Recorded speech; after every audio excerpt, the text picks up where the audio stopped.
First time that I got introduced to the Kids Scholarship was here at Medicine. So Walter told me like on a Saturday to just come in and check the scholarship fair. And when I came, I felt really intimidated because there were like so many people here, and I didn't know like who to talk to, or like what to say, like how do I get a scholarship? I didn't know what to do. And he just saw me standing there, and I feel like he understood what I was going through. He didn't really ask me what's wrong or anything. Like he just grabbed the Gates scholarship like from the table and was just like, I think this would be good for you.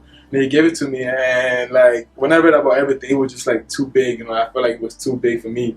So I was like, like I'm just here. Like I've only been in the U.S. for like 7 years at that time, and it's like I was discouraged a little bit. And he just like encouraged me to just apply. You have nothing to lose, and I ended up applying for the scholarship, and now I ended up winning it. And now it's like if he had not like pushed me to like apply, encourage me, then I wouldn't have, and I probably would have been like in a different position. I probably would have been going to a different school and doing something different. But now with that, I have like a scholarship that funds me onto my PhD, and I go to a pretty good school. And then so not only do I see patients at our community health center, but I also run our wellness program for families, which is essential to many of our families who don't necessarily get nutrition education or access to physical exercise opportunities. So basically this program meets once a week, Wednesday nights, where we have either some type of nutrition program, whether it's learning about whole grains or a cooking demo. We're teaching families on how to eat healthier on a budget, as well as doing physical activity with them, whether it's Zumba, taking them to the community pool. So community health centers are integral in introducing these different types of programs that these families might not necessarily have access to. I feel like this is more of like a family than a program, like a program, like a family that at least like stays with you until like you feel like you're able to just walk on your own feet. And by the time you're able to walk on your own feet, you walk on your own feet and then come back here because you just like it so much. As professionals, as people who work with other partners, agencies who know the resources out there and within our organizations, we see the needs and we hear what our families say. So we become advocates to try to maintain the services, to try to create new services and resources, and to try to increase funding for more resources and services. I think Merton has a great advocacy program for like the teenagers. So any teenager could come from like any country and not even speak a word in English and still come here. And I feel like they'll be able to get the same out of like someone else who's been here like their whole life. So you can be here and you would take classes and you would get scholarship opportunities. You would get food, like playtime, like whatever you need. You would get the same treatment as everybody else. And sometimes I think even better because they stick so close to you to like help you be like the best version of yourself.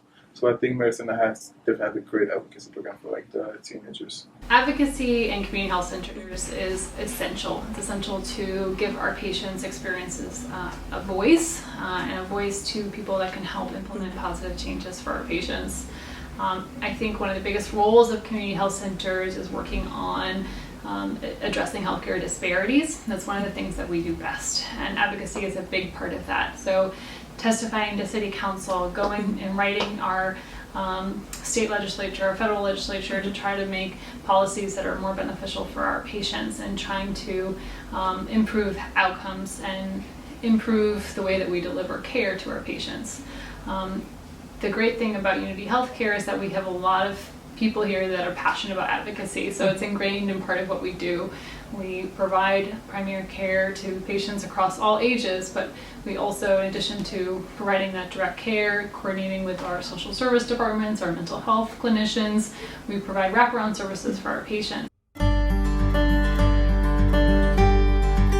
Medicine gave me a lot when I was in need and helped me become the person that I am right now. And that's why to me it's very important to give back to our community because I was part of the community. I think that one of the main responsibilities that all community health centers have is to be advocates, to do advocacy for the families that we serve, and even to do advocacy for our own work. Without that advocacy piece, often we're going to stay where we are. We want the best for our patients. We want to be able to move forward. We see on a daily basis families who struggle with a lot of issues. And sometimes they don't have that voice to talk about the issues, but they come to community health centers to receive the help and the support that they need. We have started a patient advocacy group, and so Julie Kudzinski has worked on that hard to recruit patients where they can work to share their stories and share the impact that community health centers have had on them. And so they testified to City Council to talk about the impact of community health centers on their health, and to also let them know other ways that the City Council could, make positive changes for other people as well. Those of us who work in community health centers have that commitment to help the community. By nature, we become advocates. We are the safety net for our communities, and so I couldn't imagine a better place to be.